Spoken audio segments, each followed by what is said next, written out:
KIEV 870 AM.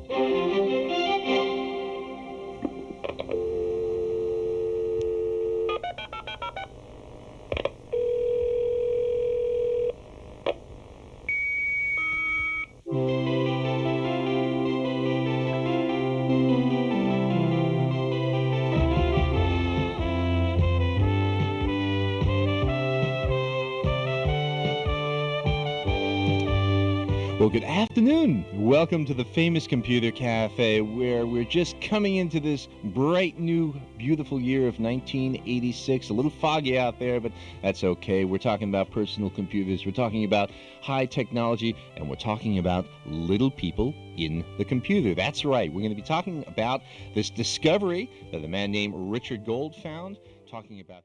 This is Antic, the Atari 8-bit podcast. I'm Kay Savetz. This is a podcast episode featuring 3 interviews with people who created a radio show that did hundreds of interviews.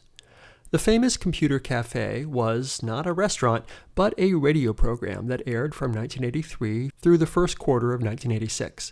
The program included computer news, product reviews, and interviews. The program was created by 3 people who were not only the on-air voices, but did all the work around the program, getting advertisers, buying airtime, researching each day's computer news, booking interviews, everything. These 3 people were Andrew Velcoff, Michael Walker, now Michael FireWalker, and Ellen Fead Hansen, later Ellen Walker, and now Ellen Fields. For this episode of Antic, I got to talk with all 3 of the famous Computer Cafe's proprietors. There were several versions of the show, which aired on several radio stations, primarily in California. A live daily half-hour version allowed phone calls from listeners. Taped versions, running a half hour and up to 2 hours, also aired daily. The show started in 1983 on 2 stations in the Los Angeles area, KFOX 93.5 FM and KIEV 870 AM. In 1985, it began airing in the California Bay Area on KXLR 1260 AM in San Francisco and KCSM 91.1 FM in San Matro and KDSO 1130 AM in San Diego. Also in 1985, a nationally syndicated half-hour non-commercial version of the famous Computer Cafe was available via satellite to national public radio stations around the United States, though it's not clear today which stations ran it. To me, the most exciting thing about the show was the interviews. The list of people that the show interviewed is a who's who of tech luminaries of the early 1980s. But not only computer people, they interviewed anyone whose work was touched by personal computer technology: musicians, professors, publishers, philosophers, journalists, and even astrologers. For instance, the cafe aired interviews with Philip Estridge, the IBM vice president who was responsible for developing the IBM PC, Microsoft chairman Bill Gates, Atari chairman Jack Tramiel, Bill Atkinson, developer of MacPaint, Infocom's Joel Perez, Gene Roddenberry, creator of Star Trek, musician Herbie Hancock, Trip Hawkins, founder of Electronic Arts, author Douglas Adams, Stuart Brand, editor of the Whole Earth Catalog, psychologist Timothy Leary, science fiction writer Ray Bradbury, synthesizer pioneer Robert Moog, and pop star Donny Osmond. The list goes on and on and on. By mid-1985, the show had run more than 300 half-hour interviews. But here's the bad news. Those episodes, those interviews, are lost. Today, a recording of only one cafe episode is known to exist. That show, which aired January 2, 1986, includes an interview with Rich Gold, creator of the Activision simulation Little Computer People, and a call-in from tech journalist John Dvorak, and commercials for Elephant floppy disks and Microsoft Word. The entire 29-minute episode is available at Internet Archive with the gracious permission of the show's creators. It's an amazing time capsule, which survived because Rich Gold, interviewed on the program, saved a cassette of the show. Perhaps, somewhere, there are hundreds more episodes waiting to be rediscovered, if someone has the recordings. If you do, contact me at antic@ataripodcast.com. There's some good news. Transcripts of 6 of the interviews do exist and are now online. Those are for Timothy Leary, Donny Osmond, Hitchhiker's Guide to the Galaxy's Douglas Adams and Steve Moretsky, Frank Herbert, author of the Dune series, Tim Mahon, author of Charged Bodies, and Jack Nils, head of the University of Southern California Center for Futures Research. Check this episode's show notes at ataripodcast.com for links to that one episode, the 6 transcripts, and the cool Famous Computer Cafe logo. You'll hear the interviews in the order in which I recorded them. First up is Michael FireWalker.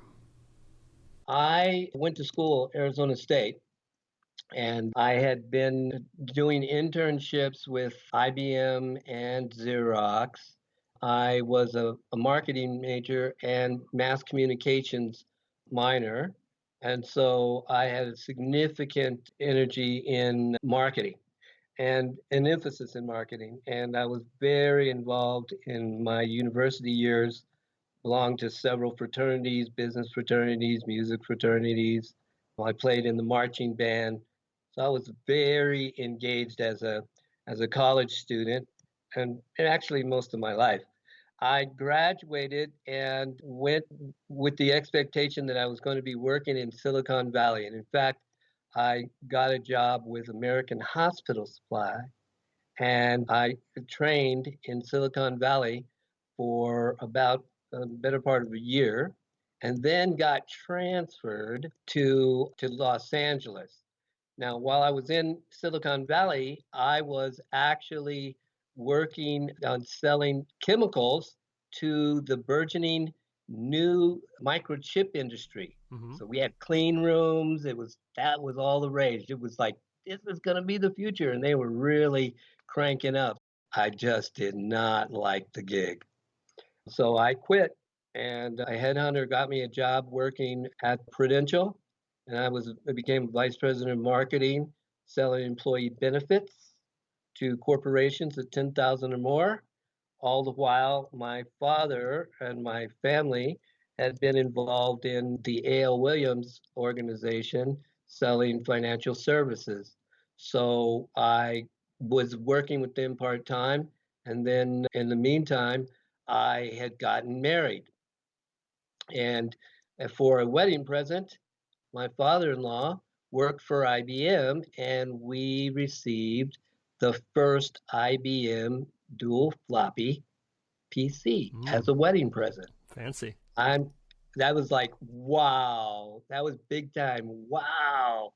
Now I'd taken computer programming classes in college and was quite bored by it. I did not like the IBM punch card concept, and I just could not see myself as a computer scientist and a programmer. It just seemed boring to me. But I had taken a class or two, and so one night, my wife was at the time, Ellen. She was working for Sperry Univac, and she was the salesperson who was on the team that actually sold the first computer system for the development of the stealth bomber. So she's extremely bright, and she really kind of took the paces on the new technology and what that was about. But that was mainframe. So we'd had a mainframe background, but now we've got this personal computer. So one night she goes off with her girlfriends, and I'm excited because I get to play with the computer. And so I got the thing plugged in. It's sitting there on my kitchen table, and I realized I don't know how to turn it on. I mean, I don't even know how to turn this thing on. I felt like, oh my God, here I am, a college graduate. I just and I have no clue. Well, one software package that we did that I went out and bought as a result of getting this PC was called Millionaire. So it's about 10, 11 o'clock at night. And I look on the back of the package, and I'm thinking, well, here's a phone number. At least I'll call customer service, and maybe they can get back to me.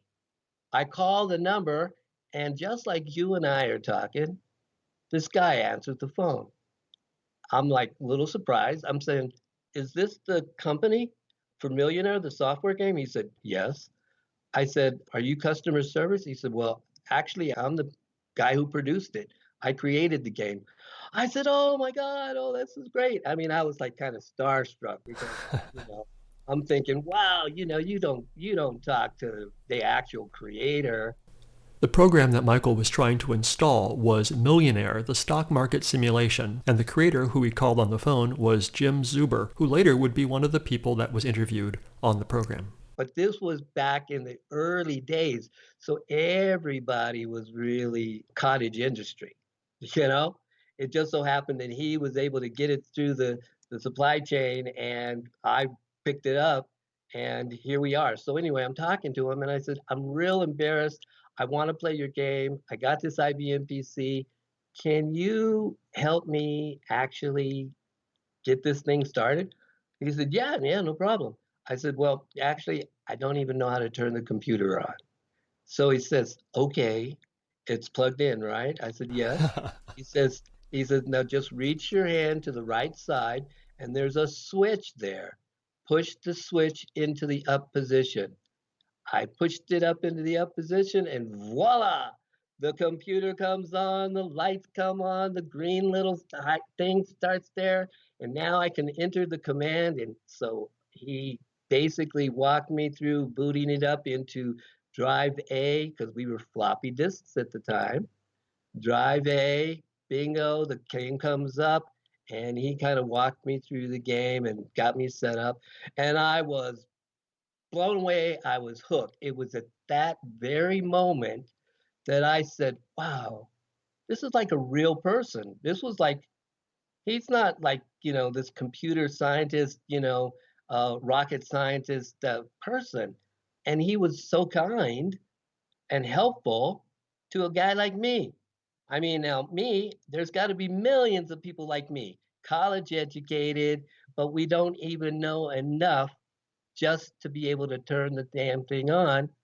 So I think there's an opportunity here. Thus, the concept of a radio talk show. I had always had an affinity for radio. Back when I was in junior high, I actually interviewed the disc jockey for jazz radio as an assignment when my father was getting his PhD at the University of Colorado. I grew up in Boulder. So I had gotten exposure to the radio world and what it took to actually produce a radio show and an interview type style show. And I had interviewed this DJ, who was a late night DJ, jazz, and I'd listened to him in my room. And so I did that. Fast forward to the moment where I decided I was going to do the show. I created the concept on the basis that we were going to promote and popularize the personal computer because I could see that it was going to change the face of the world from business and personal for accessing knowledge and information in the information age. Mm-hmm. I knew it. I just knew it. And so my idea was that I would interview guys like him, the creators of this, and have them do exactly what he did and break it down for me and my audience. And so then I said, well, this is a very technical kind of conversation. We need to humanize it. And so that's where the concept of, I first was given the show the name of Online America. I started with Online America because we were using the soundbite of when you get onto a modem, and then the show would start. We'd go into music. And then I said, it's still too techie. It's still too techie. It's not gonna appeal to the people who I want to get to, which are guys like me, who, if they only understood the real implications of getting their hands on this thing, would be blown away. It's a window to the future, to all knowledge. So I started thinking, I want to have a conversation with my interviewees like we're having a cup of coffee over at a restaurant. It's that kind of intimacy. Mm-hmm. So I went out, I recorded the ambiance at a cafe, literally in Santa Monica, at a breakfast omelet. I think it was called the Omelet Parlor on 2nd Street. And so I got a Walkman, I got the microphone, and I recorded the ambiance. Then I took the ambiance and we created the name. I said, this is the Computer Cafe. And I was really, this is the famous Computer Cafe, because I was thinking from the perspective, as well as what our logo, like the Jetsons, the future, the future, the future. And thus we created this concept of the famous Computer Cafe. And then I went to every CES show, NAB, and I went all over the country with a Sony Walkman. The Walkman were did big at the time, and a Shure mic, a really good mic, and I recorded all these interviews. And then I took the interviews, came back and put them into the show, and I made contacts with the distributors of software and hardware, and we had the software guys actually sponsoring the show. And so that's how the show grew. We grew from a half hour on 5:30 in the afternoon on Sunday from KFOX radio to 3 times a day, Monday through Friday, to one drive time. The other two times were taped. So we were on at 8 o'clock, about 2 o'clock, and then 4:30 drive time live. The object was we wanted to get this out and make the show popular. So we were on drive time 5 days a week. And then we created a 1-hour national public radio show that we then had all over the country through the NPR. That's incredible. So I understand there were 3 versions of the show at one point. There was like the live version, there was a taped version, and then there was the national NPR version. Is that right? Correct. Okay. Correct. And the the NPR version was really like you'd listen to an NPR show. We didn't do call-in interviews. We took like the best out of the week and put it together into an hour program. I believe the show started in 1983. Right. Do you know how long it lasted? Yeah, we were on the air till like 86. My daughter was born in 85. I like to I kid with her and say she was born at the Computer Cafe, but that literally is the case. She was born at about 3, 4 in the morning, and I was on the air that afternoon, and we played music in the show, and I used the song by Stevie Wonder, "Isn't She Lovely," to announce that Zoe was born today in the famous Computer Cafe, and we were so totally pumped up and excited. I mean, I was totally, a brand new dad. I had a baby girl because they had been with us through this entire 9 months. Ellen, she did a lot of the reviews and various segments in the show, and Andy, who also was a co-host, he was really doing a lot of the music mixing and producing the commercials. We actually produced the first commercials, radio style commercials for Microsoft Word, Lotus 123, VisiCalc. We had to, figure out how to convey the benefits and the features of this software to the prospective individuals who were basically hobbyists, who were going to go pick it up at their local computer store and put it into their computer and buy it. Those people were the people that sponsored the show, and we also had as interviewees on the show. So it was really a total marketing, promotional platform. So what was your primary role? I know there was 3 of you, you all did a lot of things, but... I like to say chief cook and bottle washer. Okay, fair enough. I did everything. I was responsible for the whole thing. I created the concept. I was, fortunate to enroll Ellen and Andy. I mean, keep in mind, these are 2, at the time, very accomplished professionals in their own right. And I'm saying, hey, come on. We could do this show, just even if it's part-time. And it eventually worked itself into a very full-time gig on all 3 of our parts. But we, I think I was one of the original, I would say the original podcaster. A lot of the stuff that I was creating and the idea. I mean, we use the famous Computer Cafe as a fictitious show, but as you can appreciate being a podcaster, people would call in and ask to come to the famous Computer Cafe and watch us interview the guests.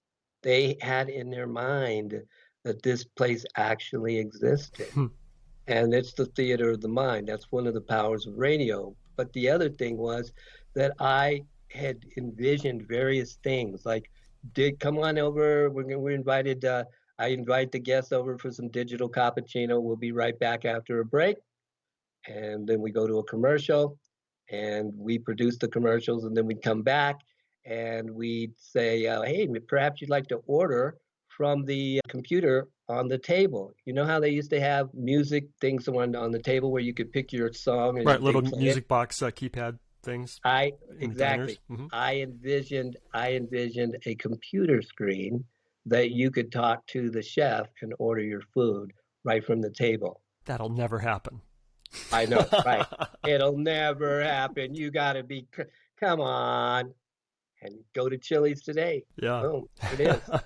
I'm sorry. I mean, it's that kind of stuff that I was having that kind of conversation. You know, I was having a conversation back in the day with all of my listeners at 4:30. I called them road warriors because I said the day's going to come when you're going to be able to work and do your business from your laptop from home. You won't have to be commuting on the 405 in the parking lot. You'll be able to actually be home speaking to one another on your computer and being able to do business. And that was in 84. And again, that'll never happen. Never happen. Nope. No. So was this financially like successful? Were the three of you like, you know, employed by this thing? Or I assumed at the beginning this was like a fun hobby and you were interviewing folks. Good question. That honestly, I can proudly say that this was at the time and since one of my entrepreneurial successful achievements as a business. We were able to last on the air. As I said, we expanded from a half hour on Sunday to 5 days a week and a national public radio show over the course of 3 to 4 years. I was responsible for sponsorship because we bought the time on the radio station. And so I'm buying a half hour, no problem. I think at the time it was like $50, maybe $125 for 1 half hour. Got it? Now we expanded to 5 days a week, 3 shows a day. We're buying each half hour. And then the National Public Radio, we did not have to buy. We got accepted as a program, but we included our sponsors in the show. So we would do an interview, we'd have breaks, and then we'd do 2 commercials or maybe 3 commercials, 30 seconds a pop. And we wrapped everything up in a 28-30 show with an intro and an outro. And so I developed business relationships with the distributors, Micro D and Sun. These were the companies who contracted with the vendors, and then they distributed the vendors' products to the retailers. Back in those days, most of the software and computer guys were, hobby shops. So they weren't real big players. I was able to take advantage of co-op, and I would tie in the vendor with the distributor and the retailer where you could get it at your local shop, and we financed the show through co-op. Nice. That was only because I was able to sell one of the key distributors on the concept. They had the money, but they weren't using it. And I gave them a great way in which to do it. And I approached Apple and IBM and Microsoft from the top down. I interviewed the CEOs, I interviewed the top people. And then after the interview, who in your marketing department do I need to talk to? Because we'd love to have you sponsor our show. Boom. Nice. They'd send me down to the marketing guys. marketing guys wouldn't blow me off. Right. Then you could literally say that CEO sent me to talk to you. Yes. Right. Yes. That's how I did it. Nice.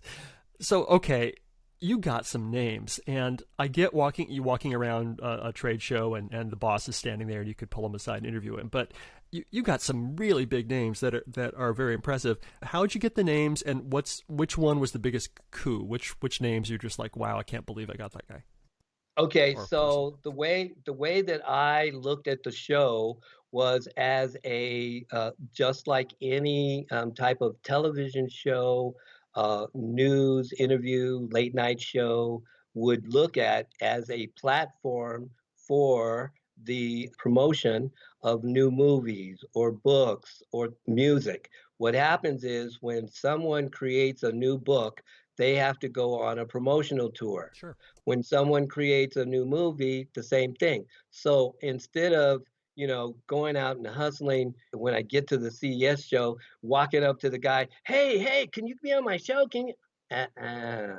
I set it up with their press people way before. We had it set up so that their press people were calling us. They were sending us free copies of all their software. I had the first Nintendo. I had the first Atari. I had the first the game platforms. I had the Commodore 64, the K-Pro. I had the first Macintosh and the first IBM PCs. So the way in which I was able to get all these names was that I was professionally going to the PR, going to the marketing, setting up the appointments, getting it scheduled. Hey, you guys are going to be at CES. I want to set up an interview, have him on our show. That way, it was a controlled situation. I would not interview the guy on the floor. Very few. I would interview guys on the floor after I got my main targeted interviews, because we would go into a quiet space. We would have the interview, and then I would mix it into the cafe. Okay. Hey, great to have you here at the cafe. And then all of a sudden, the waitress is walking by in the background. And yeah, it's great to be here. And they play along with it. Would you like some digital cappuccino? Yeah, that sounds great. Oh man, and it was really got to be that way. But it was really cool because everybody got to play along. It was like I was different than the normal situation. Right. And it allowed me to get more intimate with the real people, and that's what I wanted, and that's what I was delivering to my listeners. So I had Steve Wozniak on the show. My goal was I wanted to get the pioneers, the people who were responsible for bringing this into the world. I had Bill Gates, Steve Wozniak, Steve Jobs. I had the guys who created Word. I had the guys who created VisiCalc for the spreadsheet.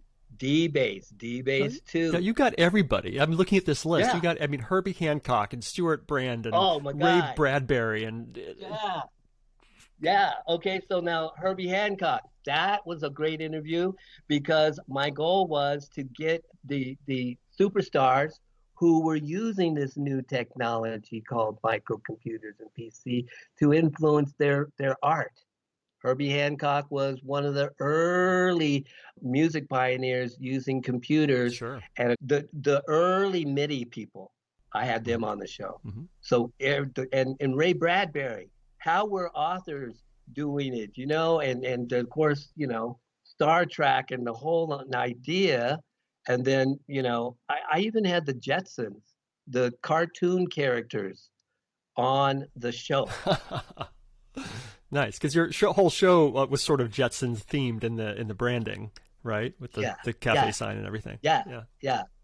And so I was and because I was in LA, I was Hanna-Barbera Studios. So I contacted the press people. They set me up. I had, all of the people from that show. That's adorable. On the show, in their voices.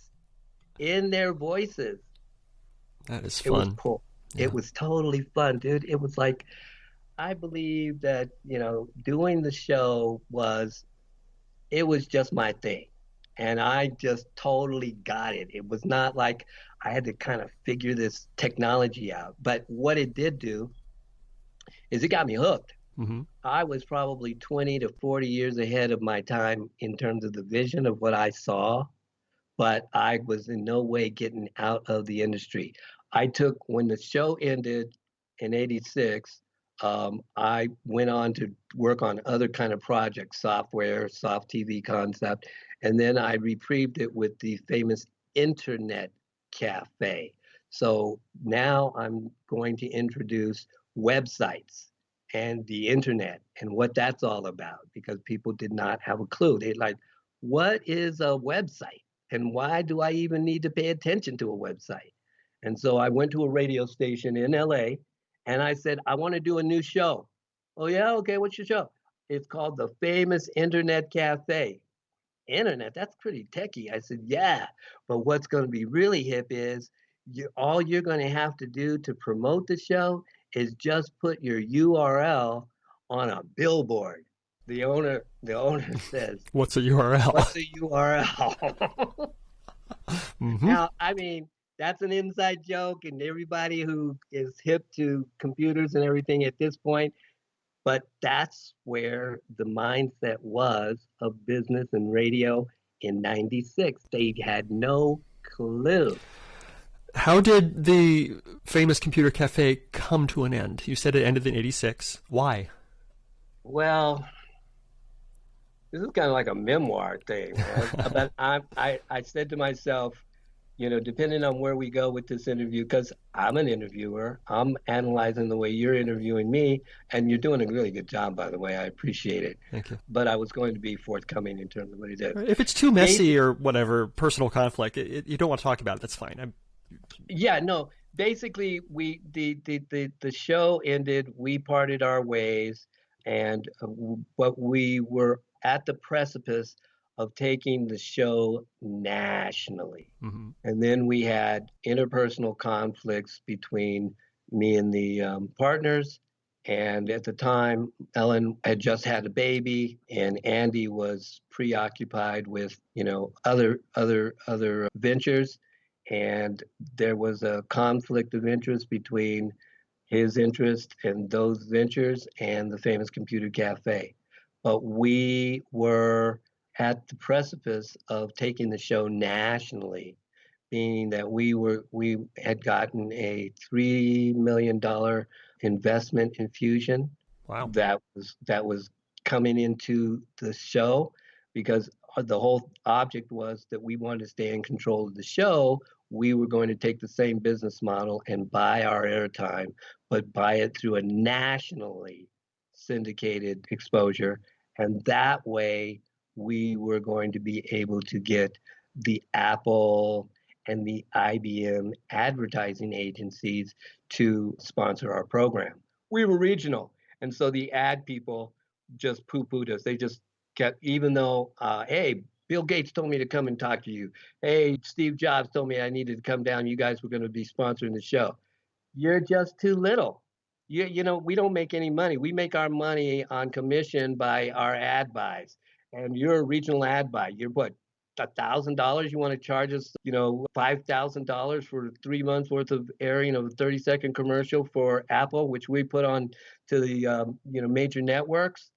There's no money there. Sure. It's not it. We get national, and we'll have something to talk about. National Public Radio didn't count? Oh, you couldn't sell ads on that, so I get it. Yeah. No, we couldn't sell ads on it, but we actually got around that. Well, the way they still do with sponsorships. Yeah. Exactly. Yeah. This is sponsored by. Mm-hmm. Exactly. I'll say this. Yeah. In looking back, I faced the same kinds of things that you are facing as a podcaster. It takes time, it takes preparation, it takes technical know-how to make everything work out properly, and then you have to get it set up for access in archives and all that stuff. And if you're doing it like as a hobby, you realize, man, this takes a lot of time. Yeah.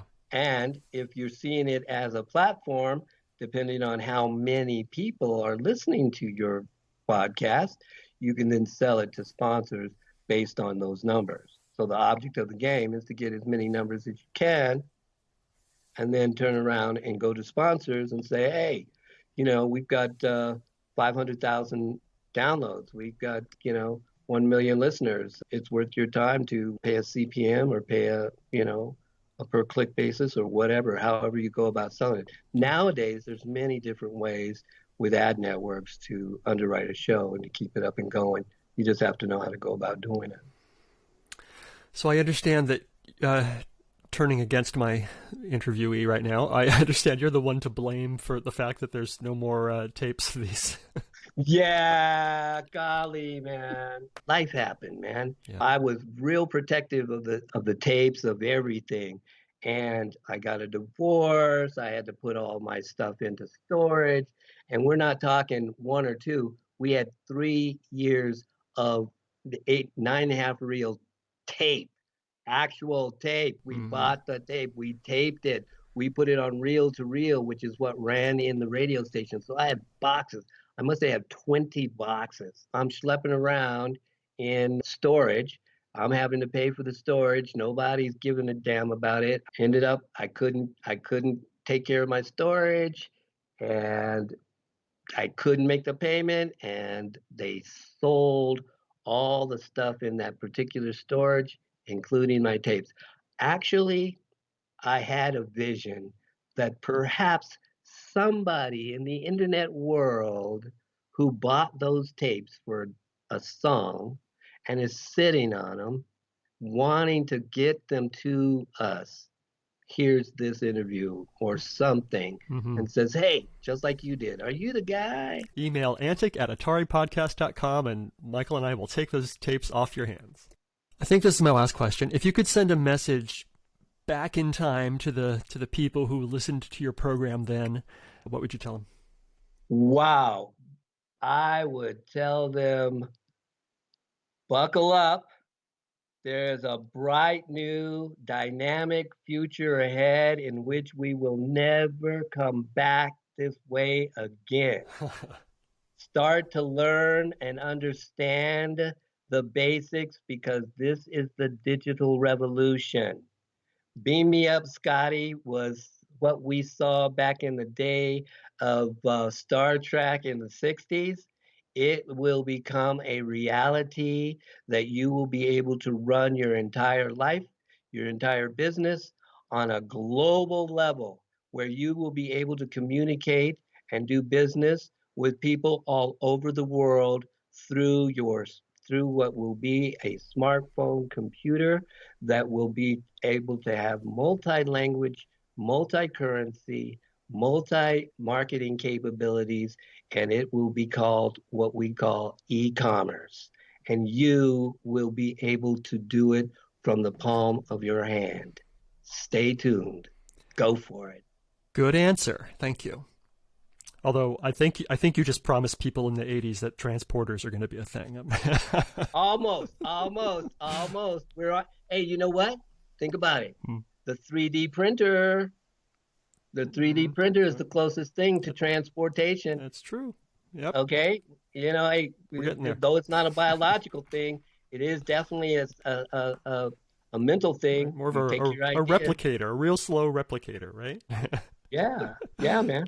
Thank you so much, Michael. This is great. And I thank you for doing the program. I'm sorry that I didn't hear it back then, because I'm sure I would have been an avid listener. You would have wanted to come to the famous computer cafe and hang out too. I would have had a virtual iced tea. Right, there you go. Next up, the interview with Ellen Fields.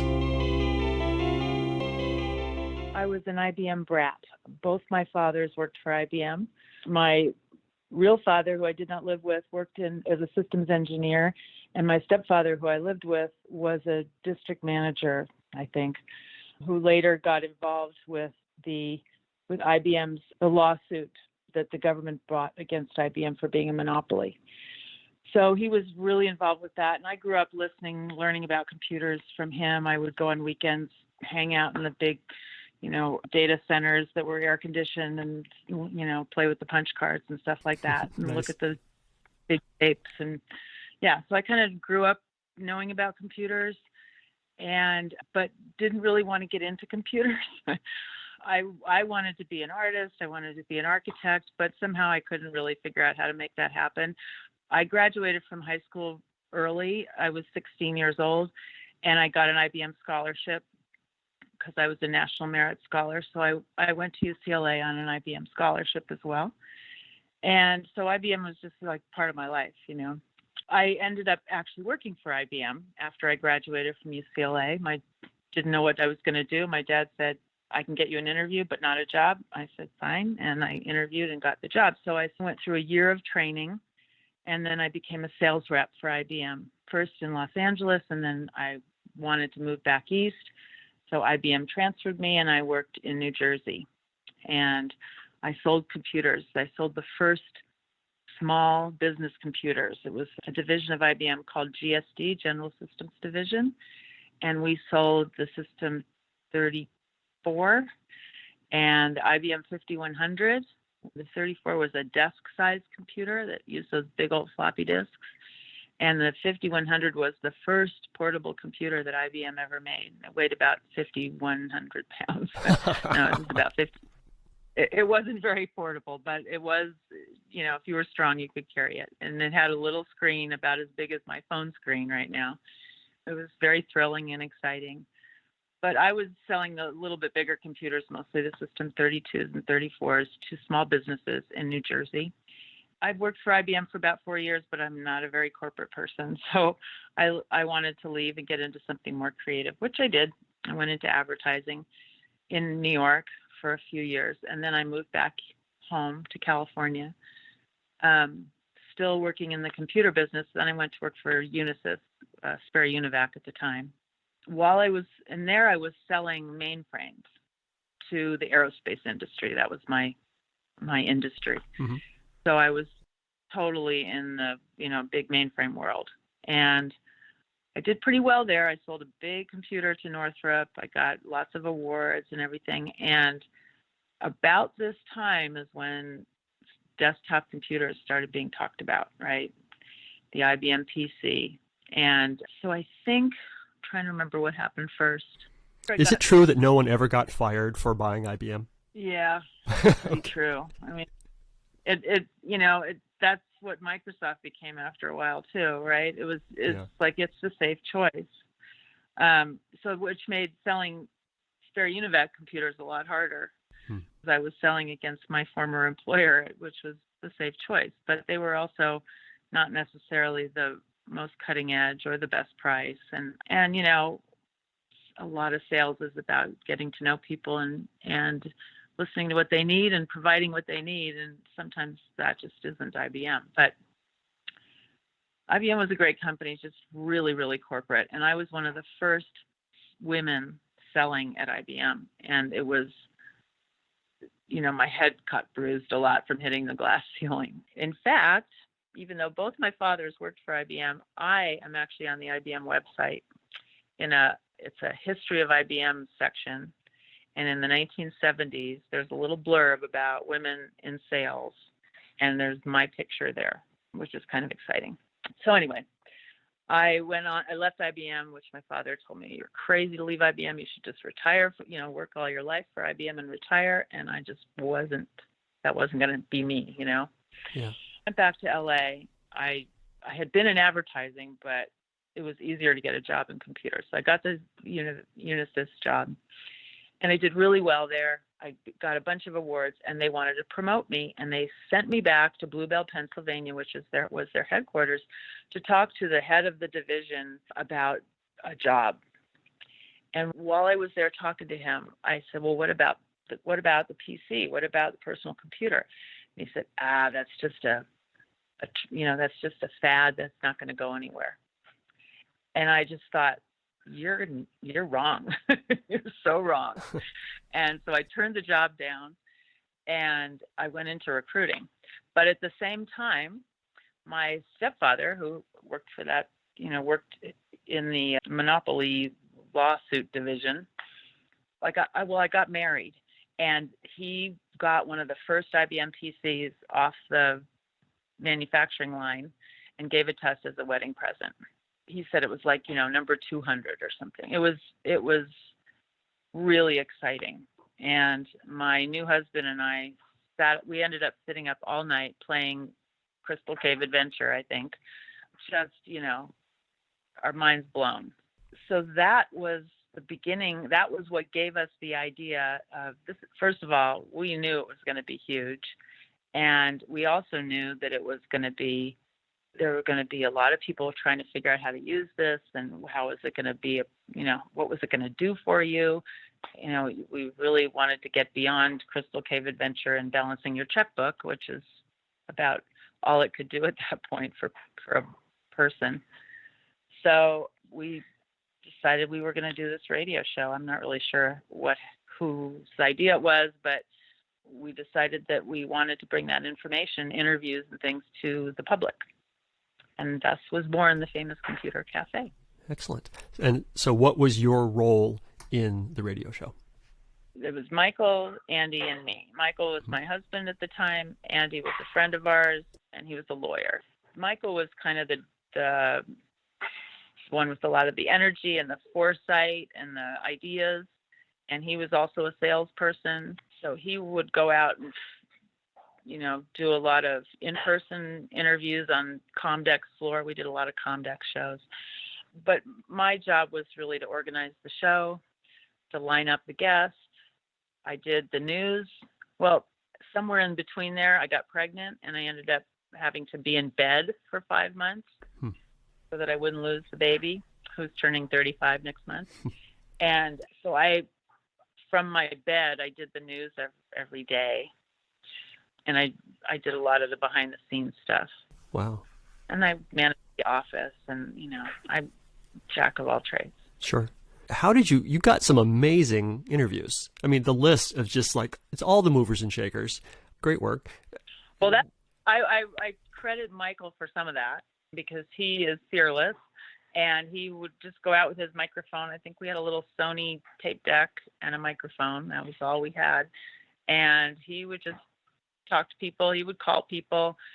We just read a lot and started meeting people, and everybody. It was also new. It was just the whole personal computer space was so new to people that everyone wanted to talk about it. There weren't a lot of outlets. There were magazines, but there certainly weren't podcasts in those days, right? So we were kind of different in that way. People thought we were crazy.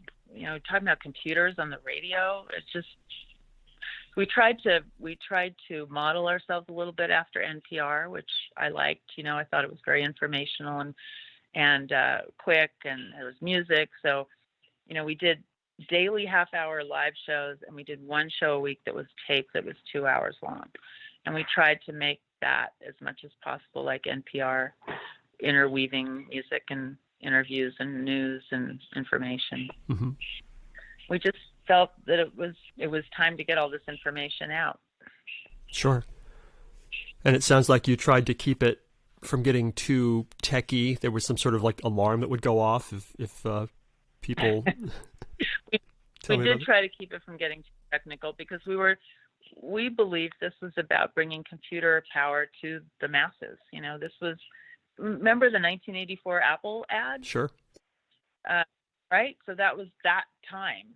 My daughter was born in 85. So that was the time of, this was about bringing computers and the power of computers to the people. And it was a mission, So yeah, we tried to make it as fun and interesting and easy to listen to so that people that weren't techies would still start to, might be interested, would be able to learn more and do it in an easy way. And that was the concept behind the cafe as well. Mm-hmm. We wanted to make it conversational. And so we had cafe noises in the background, like you're just sitting over a cup of coffee talking with whoever this is. I'm just imagining you lying in bed with a tape recorder on your belly recording the news. It seems like what I did. It seems like commitment. It was total commitment. Yes. Well, I was very committed to this show, and of course, I was very bored being in bed. So it was nice to have something to do. And it was good for me to be able to stay connected because, I was used to being in the office, running around doing everything. And yeah, my pregnancy, that whole thing happened in the middle of it all, but we made it work. Lotus Corporation recently cut 50 authorized dealers from their list for alleged gray marketeering. Lotus launched a program in April to ferret out the people dealing in their software on the gray market, and this recent action is a direct result of that program.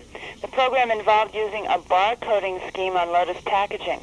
Typically, the gray market is used by some dealers to dump excess software after they order a large amount in order to get volume discounts. Lotus and IBM are two companies that have taken steps recently to get their products off the gray market. Things are changing at IBM. The company that used to sell only its own equipment and was proud of it has now signed agreements to market equipment and software from a number of other manufacturers. The list of products include AST's 6-Pack Plus, Tecmar's Maestro, Mouse Systems Mouse, Emulex communication boards, Andec monitors, and Tecmar's streaming tape drive for the PCAT. I don't know how I got the news in those days. I mean, it wasn't like there was Google, I'm not really even sure how I researched it all, but I did. And it was that people said it was, something that they really started to listen to on a regular basis because we were consistent. Were there any particular challenges that you remember in creating this program? Oh, it was we bit off a lot, a daily show and 1 2-hour tape show a week is a lot of work. And, it wasn't like we had the greatest tools either. We were doing reel-to-reel tape and editing with razor blades and Scotch tape. Yeah. That was the old days. But it was a lot of fun. I mean, we really felt like we had a mission and we were really excited about our product and we got some really good response. It was difficult. Money was the biggest problem. We basically bought time on the 2 radio stations that we were on.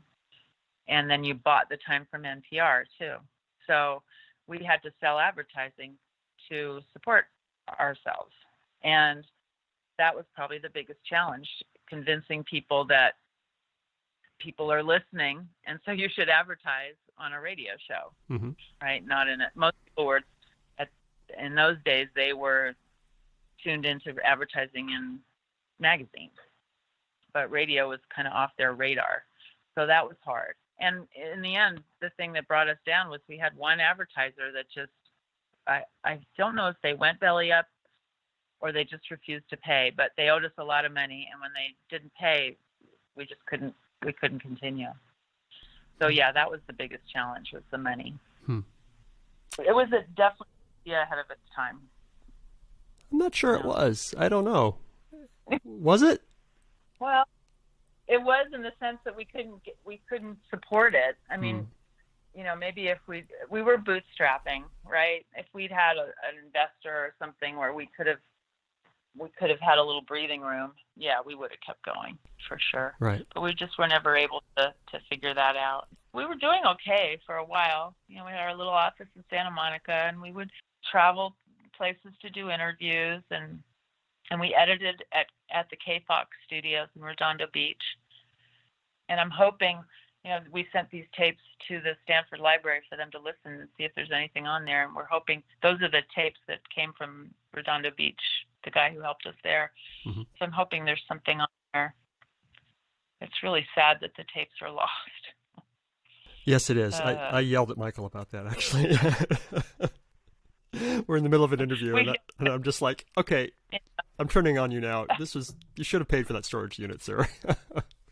Yeah, no, or let me take them or something. I know, it's just, and I keep thinking, well, maybe there's somebody who got them all. I mean, there must have been 100 boxes of tapes. You'd think they would have maybe saved them. I don't know. Anyway, as I said, there's one tape where a guy kept all his papers and stuff in his interview, and then there's a few transcripts that I think you've seen, right? Yeah, I've seen that. What should I ask you about that time that I haven't? We should ask me who my favorite person was to interview. Yes. Who? That's a great question. Who was your favorite person to interview? Thank you. I used to do this, interview people. Timothy Leary was my favorite person to interview. Really? Why? He was he was probably 75, close to 80 years old at that time. And we heard, I don't know if we saw him at Comdex or we read about him or something, that he was really interested in computers. And he said computers are the drugs of the future or something like that. I have always been a hippie at heart. I grew up in the 60s. I'm born in 1955. So, I was too young to actually go to Woodstock, but I grew up in Woodstock and I wanted to go to the concert, and I just watched I wanted to be a hippie when I grew up. That's how I grew up. Okay. And so when I heard that Timothy Leary was interested in computers, I thought, I really want to interview him. And he said, okay, no problem. And I had just never met a person of that age that seemed that alive and interested. And I've read a lot about Timothy Leary since then, and everybody says he was an incredibly charismatic person, and I must attest to that. He just sparkled. He absolutely sparkled. He was really into the subject matter. He really loved computers at the time. He too saw the power that they were going to give every individual and how they could be connected, and the internet, and it was all just kind of happening then. And the interview was so exciting. It was just a real thrill to meet him and to talk to him about it, because he was really into it. And then the weirdest interview I had, you didn't know, but I'm going to tell you. Yeah, please, yeah. was with John Lilly, who was a doctor, and he famously was the guy who figured out that dolphins were communicating. Mm-hmm. And he also became one of the first people to experiment heavily with ketamine and isolation tanks. In fact, there's a movie kind of about him with William Hurt, and I can't remember the name of it, but from the 80s, I think. Okay. We can figure that out. Sure. Anyway, so I thought, I had interviewed Timothy Leary, so I thought interviewing John Lilly was going to be really interesting too. And he invited us up to his house, which was way in the hills of Malibu. And we got to his house, and his wife was really sweet and everything. And he was just bizarre. And he was just, he didn't seem to be able to connect thoughts. He was kind of angry. He seemed really old. And he talked about things that just made no sense. And I think he had just done a little too much ketamine. Mm. Or maybe he was getting dementia or something. It was a very strange interview. Did you manage to edit it into something you could use on the radio? I think we did. I'm pretty sure we did. We wouldn't want to have lost that. I'm sure we figured something. Sure. Memorable. It says Dr. Lilly's work inspired two movies, Day of the Dolphin, 1973, in which the Navy turns animals into weapons, and Altered States in 1980, which is probably the movie you're thinking of, in which scientists combining drugs and isolation tanks see reality dangerously unravel. Yes, that's the one, Altered States. So he did that. He would take ketamine and go in these tanks, and I don't remember what the connection was to computers now that I think about it, except that he must have used. But he wanted to talk to us, and we wanted to talk to him for a reason, and I don't remember what it was. But anyway, that was one of the weirdest interviews. Who did you want that you couldn't get? Who's the one that got away? Well, I don't think we ever interviewed. I think Michael met Bill Gates, but I don't think we ever interviewed him. And he would have been interviewable at that point, I think. But we were never able to get a sit down with him. So and Steve Jobs too. We didn't get a whole interview with him either. We did get a Macintosh. They sent us one for, a press.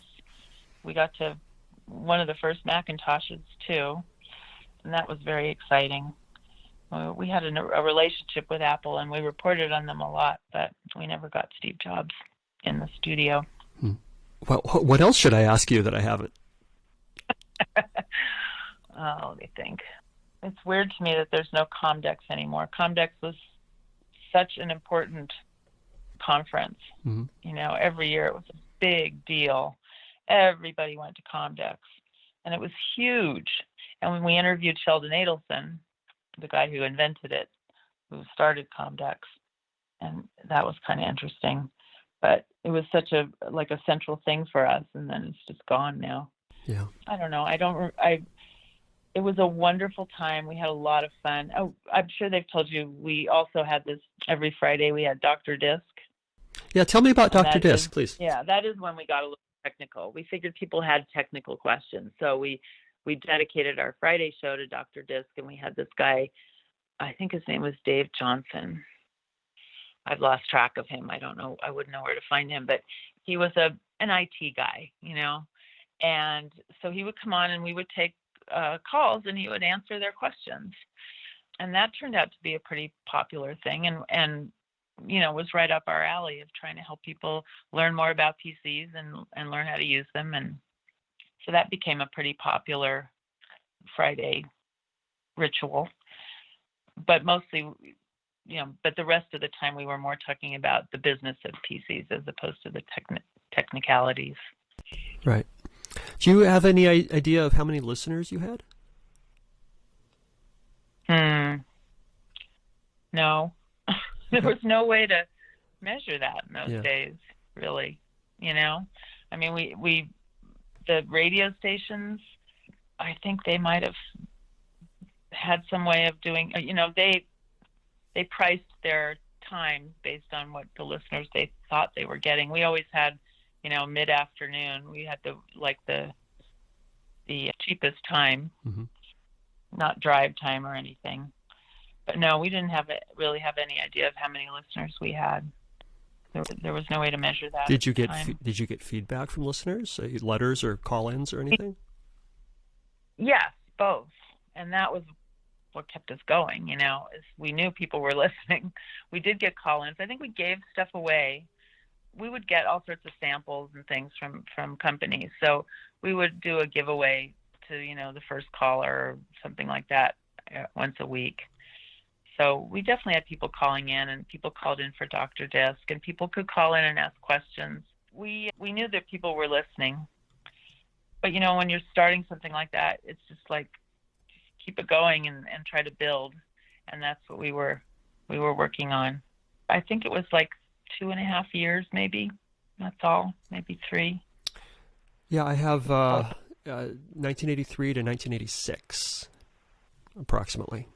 Yeah, my daughter was born in July 85, and it was a few more months, and then it started to go downhill after that. Mm-hmm. So then when that company didn't pay us.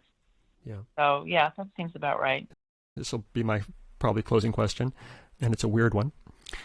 If you could magically go back in time and tell your listeners in 1985 about computing and technology today, what would you tell them?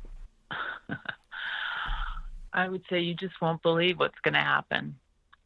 It's amazing how the power that we saw in the personal computer has just exploded, and that much of the promise that we either saw or intuited of the power that was going to be given to the person on the street has actually happened and more. What we didn't anticipate, I think, is the struggle between personal freedom and security of information and that kind of thing. I don't think we understood that, but we did see the promise of what this could bring, and it's gone way beyond what we imagined it would be. Thank you, Ellen. That's what I would say. And buy Apple stock. Perfect. Thank you, Ellen. Right. Thank you so much. Finally, my interview with Andrew Velcoff. I studied music at the University of Buffalo. I have several degrees, one in graduate degree in music education and a graduate degree in composition.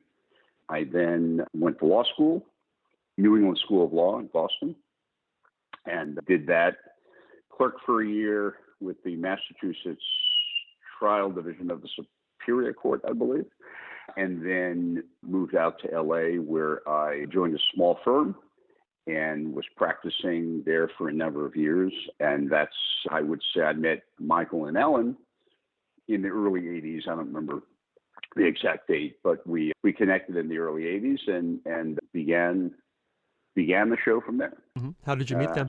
We all met in a program at the time. It was called LifeSpring, and it was part of the human potential movement that came out of the Esalen Institute some years before, and it was a program to assist people in their own personal growth and self-potential and that sort of thing. It's very common. It was, other competitive programs were known as EST and things like that. And it was particularly out in California, they were very widely participated in by people, and that's where we met.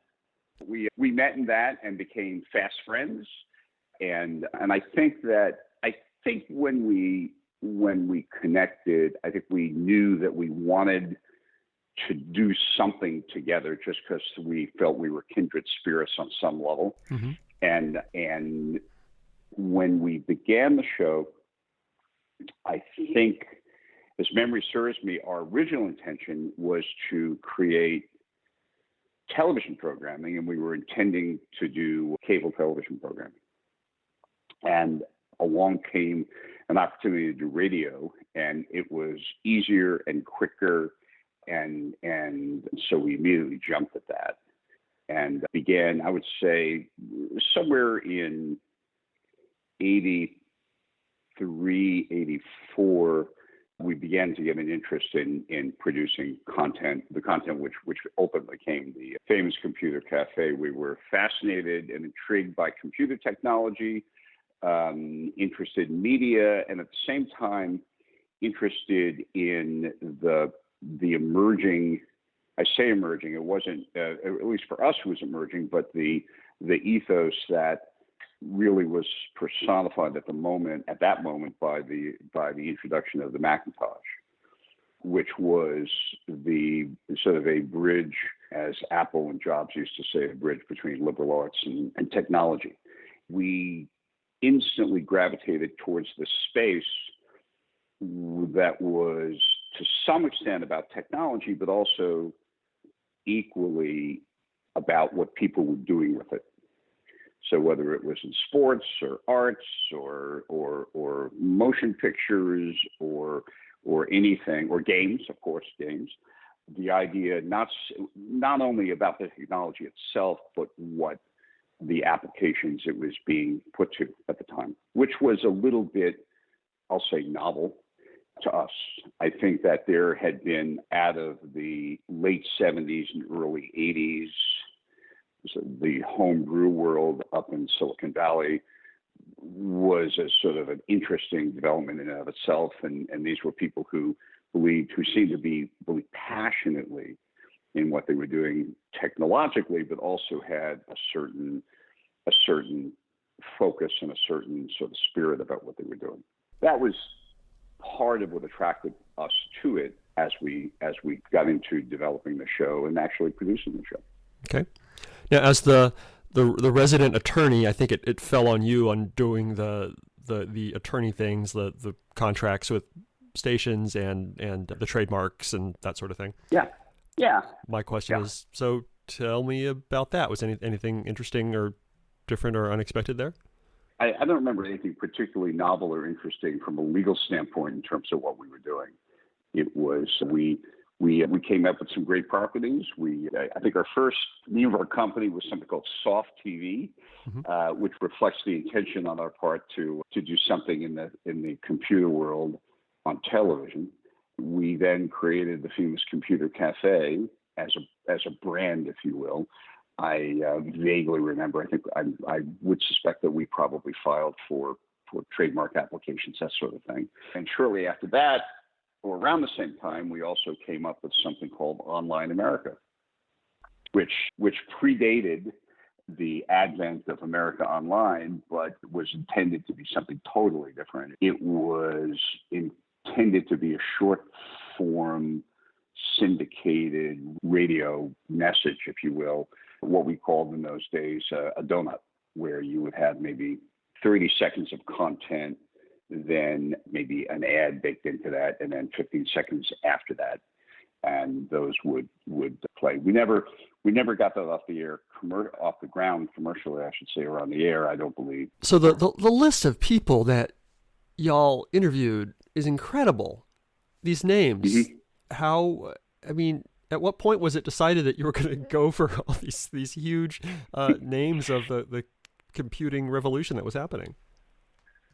I don't ever remember anyone turning us down. It may have happened, but I think that there was this incredible energy that had happened, and everyone in the computer industry, it seemed like everyone, was looking for a way to express themselves and get press. And at that point, there were several well-regarded publications, and they're all print. And I don't remember particularly hardly anyone of these folks getting electronic media. I would, certainly we never had Steve Jobs on the show, so he would have had no trouble getting any coverage he wanted. And then for the big enough companies, there would be the occasional article in the Wall Street Journal or the New York Times or the LA Times or the San Francisco Chronicle, or more likely the San Jose Mercury News, which was sort of the hometown paper of the computer industry. But we were easy. I mean, we would call up folks and say, "Would you be on the show?" And we made it easy for them to do. Sometimes we would have them in the studio. They would be we were based in LA.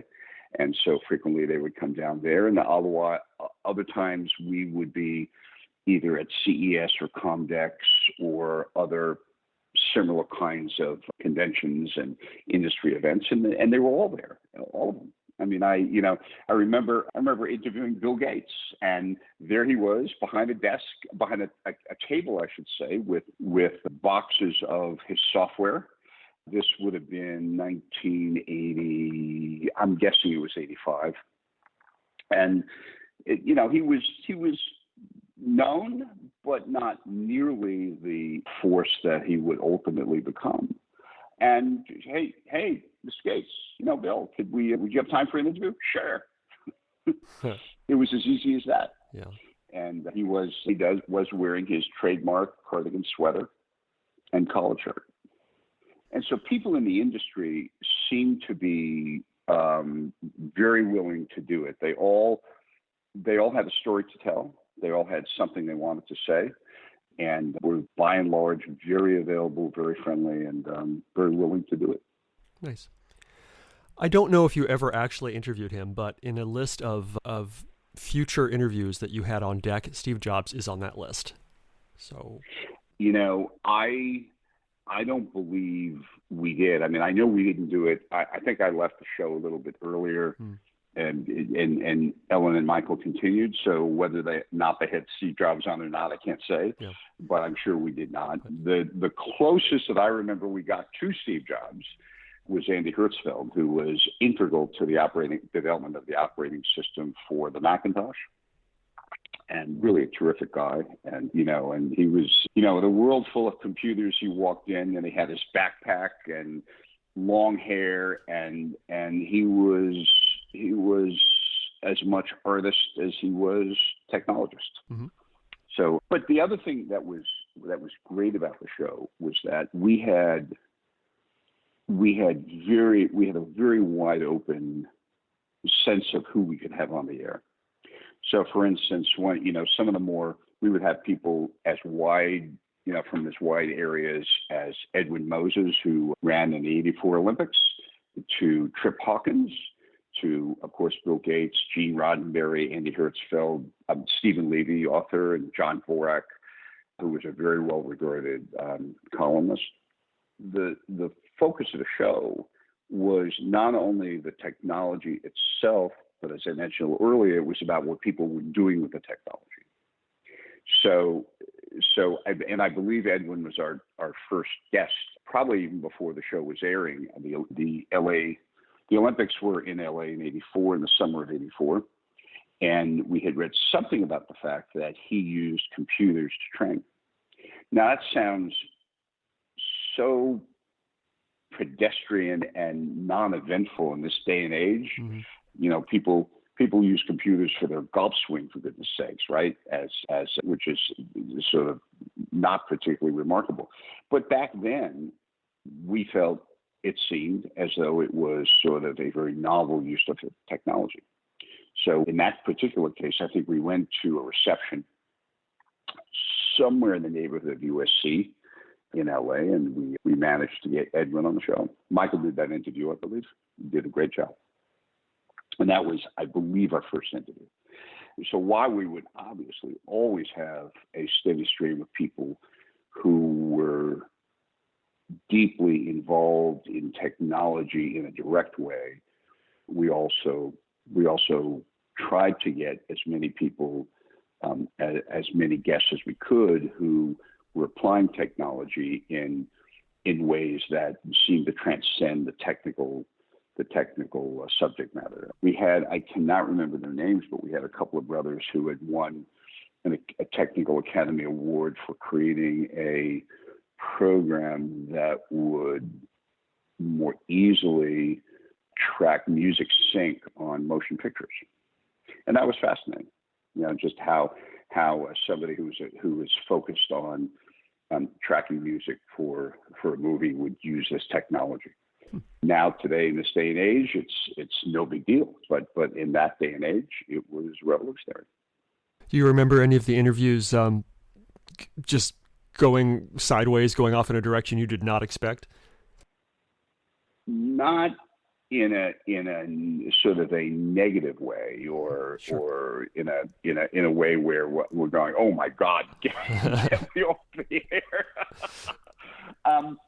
But I remember constantly being pleasantly surprised in asking questions and getting some sort of depth out of some people.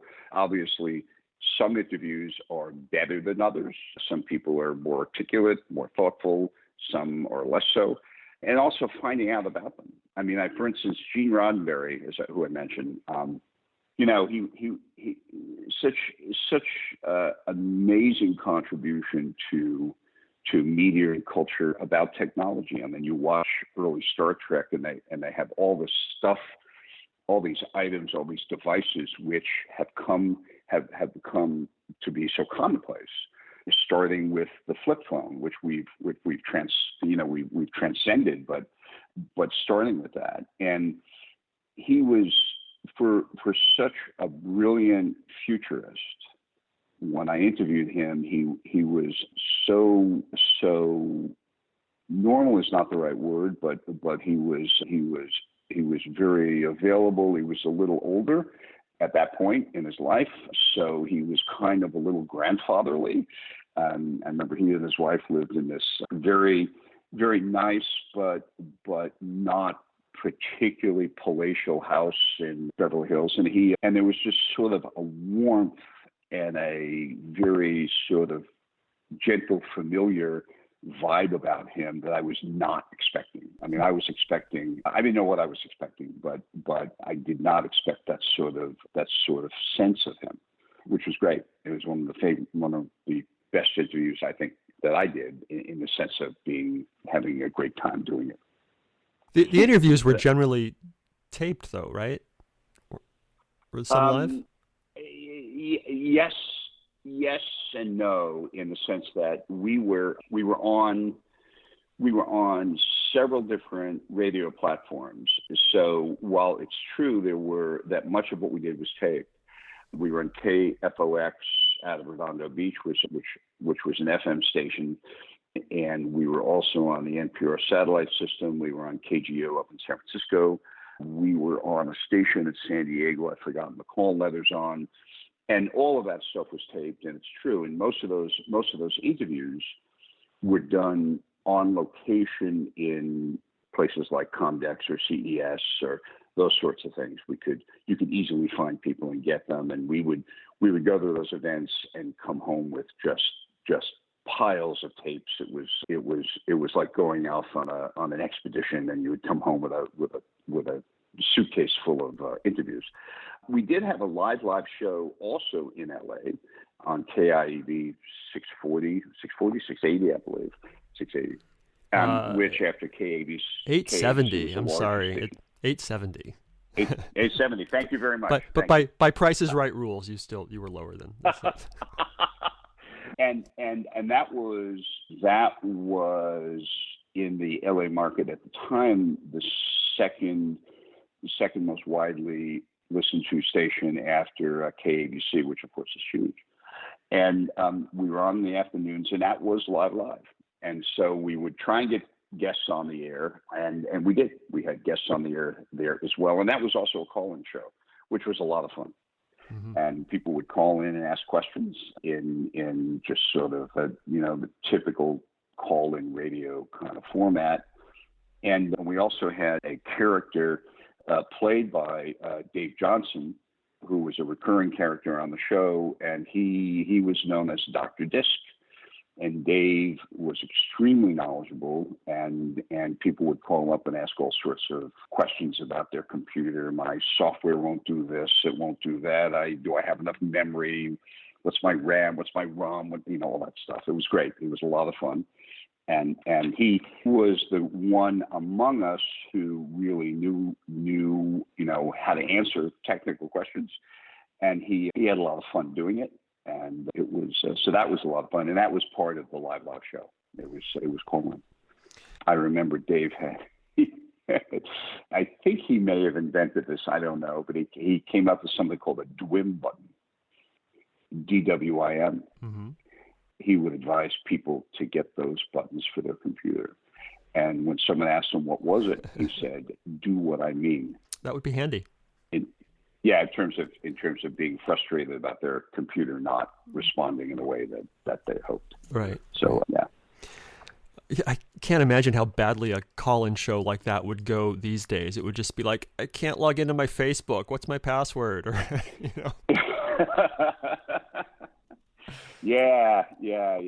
Well, it was so, the technology was so raw and so elemental that you actually needed to understand something about the technology to use it. Now that's still the case, obviously to some extent, but by and large, the interfaces have gotten such that it's pretty easy to do most things. Sure. When we talked a few weeks ago, I recall you had a lot to say about the logo and the feel and the branding. Can you talk about that? Oh, yeah. So we created a title for the show called The Famous Computer Cafe. And I think that although all three of us were deeply involved in both the derivation of the branding as well as the content of the branding, I have to give credit to Michael, who was our brilliant marketeer, who really had a great sense of this. And I seem to remember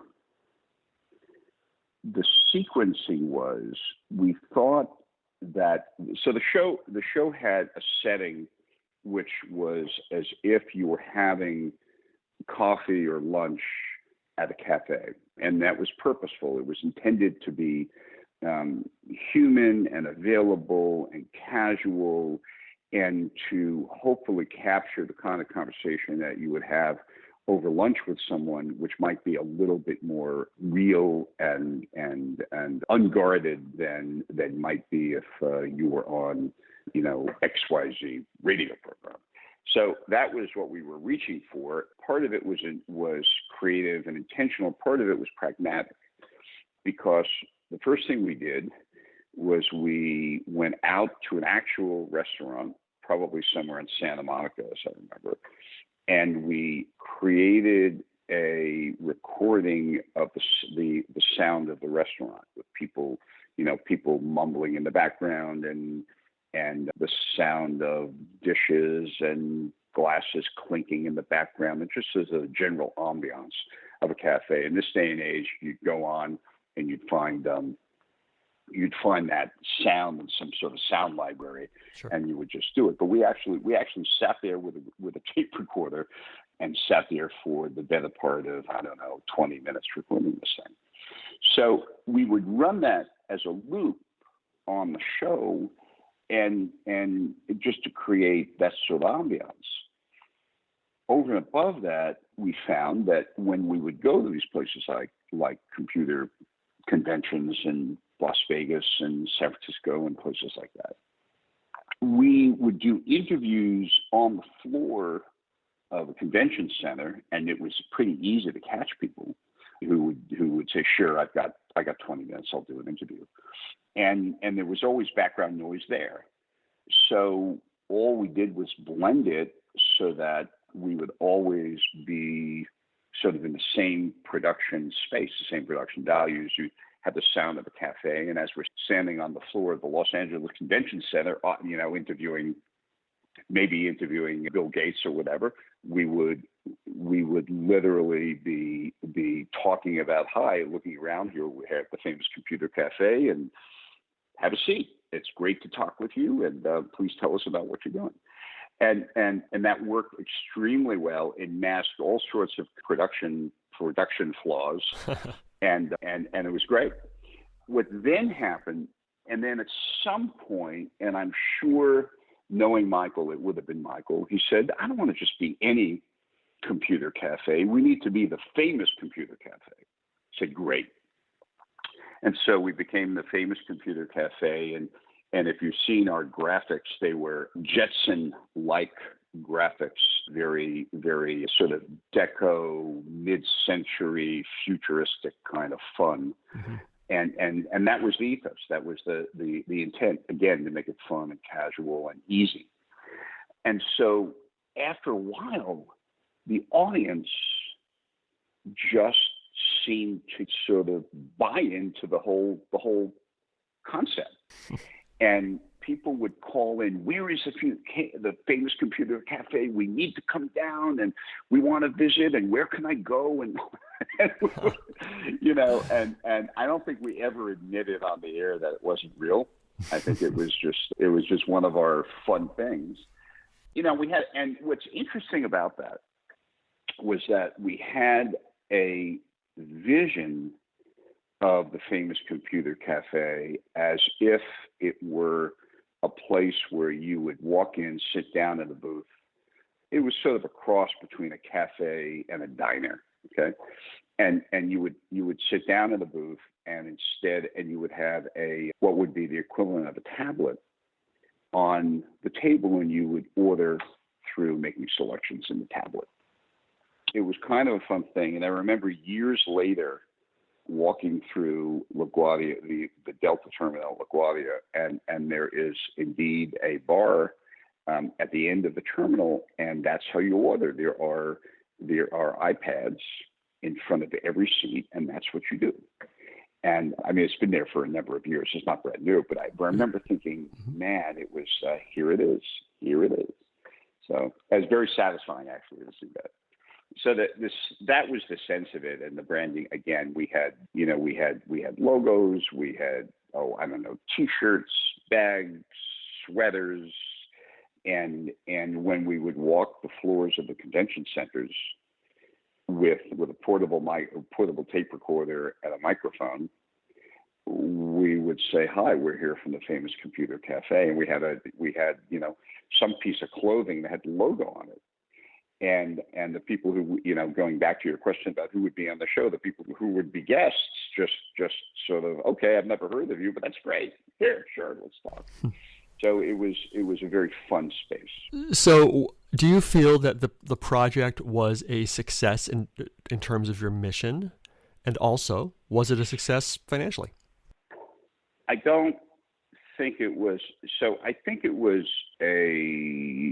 financially we were running on fumes always. So I can't say it was a success financially, but what I can say was that we all learned an incredible amount things I learned there for years, even if they were not about the content of the show, just the process of doing it, were tremendously valuable in my later career. And I think that we, by our own terms, I think we were very successful. The premise of the show and the focus of the show was to create a human, available, accessible environment within which people could talk about either technology in a very humanistic way or talk about what they were using the technology to do. And we wanted to be a place where that happened. And so by those terms, I think we were extremely successful. And I think that I'm very proud of what we accomplished. I think it was great. Awesome. So how did your time at the project come to an end? The last show I did, as I remember, I was giving that some thought this morning, and I remember it was in January of '86, and it was the day of the Challenger disaster, and that was a very tough day. I would imagine that would be a tough day for anyone in the media, and not that we were big or that we were, we weren't CBS News, I assure you, but we were on KIEV and we were live, and I remember, I will always remember that, and the difficulty of doing a show in the face of something that was so tragic. At that point, I think for me, we had sort of run our course. And it was challenging. It challenged us on every conceivable level, and it was time for me to move on. So I went back to practicing law, and within about, I'll say, 10 months, 11 months, something like that, I began the next real phase of my career, which was I was hired to be a lawyer in the legal group at Turner Broadcasting. And this was just after Ted had purchased the MGM library. And so all of a sudden I was deeply involved in, one of the world's great film libraries, and worked in Los Angeles. And my first office was on what is now the Sony lot, which at the time was the MGM lot. And we were deeply involved in a whole different world. What was interesting was that within the next few months, I was sort of involved in another form of technology, which was colorization. And at the time, it seems almost quaint by today's standards of what is a social controversy. But at the time, it was so controversial at the time. I remember that. Yeah. Ted's decision to colorize motion pictures was hugely controversial, and there were a lot of people in Hollywood who were deeply offended by it. We had some litigation, but we were very involved in that process, and some of it was more controversial than others. When you colorize the first season of Gilligan's Island, probably that's not the biggest thing in the world. But when you have to make a decision about do you or do you not colorize Citizen Kane, for instance, that's a whole different decision. And so that was, and all of a sudden I was just in that world, and I've been practicing motion. I've been a lawyer for motion pictures and television ever since. So what haven't I asked you about the famous computer cafe that I should have? Let's see. That's a hard question. One of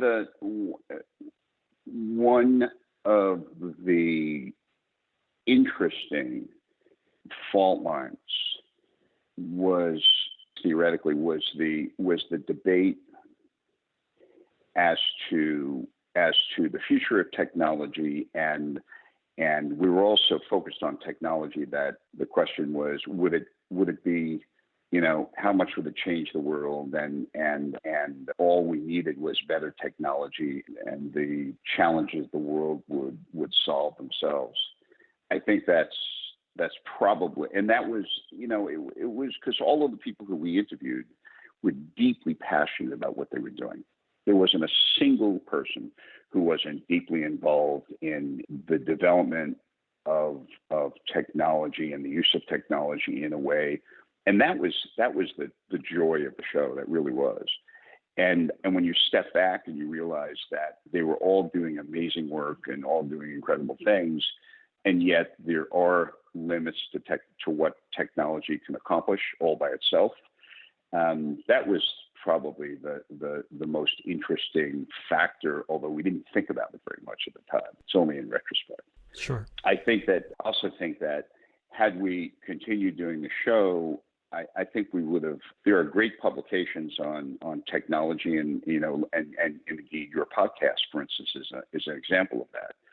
So I'm not sure where we would have gone, whether or not our usefulness would have just sort of been absorbed into general culture, because what we were talking about became so universally accepted that all of a sudden it was not, what we were doing 10 years later was not unique by any means, because people had accepted those sorts of technologies into their own lives. So I guess the question would have been, what would we have done? What would we have evolved into? And I think about that now and then. It's an interesting question. I think this is my last question.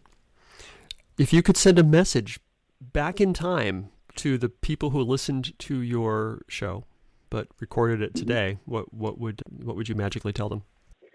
I would tell them that you cannot possibly imagine what's to come, and that let your imaginations run wild, because I think what we will eventually have from a standpoint of computer technology and digital technology will even exceed those.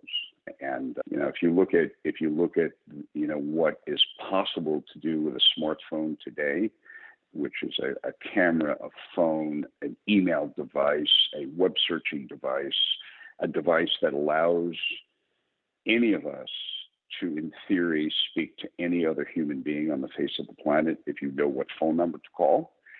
That's pretty extraordinary. And I don't know that most of us fully appreciated how far and how significant the evolution of that technology would be. So if I had one thing to say back then, I would say, get ready. It's going to be a phenomenal ride. Good answer. Thank you, Andy. This has been a pleasure.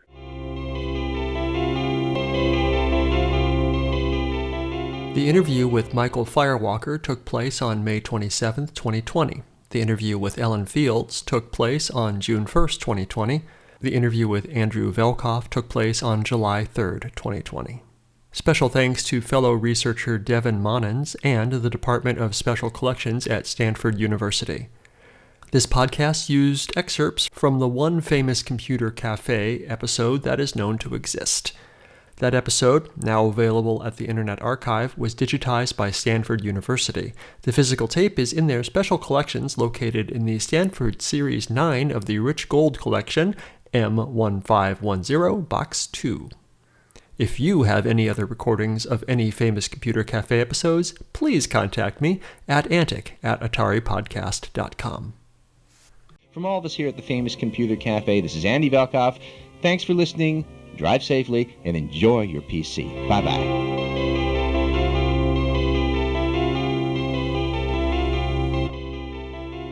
If you enjoy these interviews and would like to contribute, make a tax-deductible contribution to the Internet Archive, a nonprofit digital library that has done incredible things to preserve computer history. Make your tax-deductible contribution at archive.org/donate.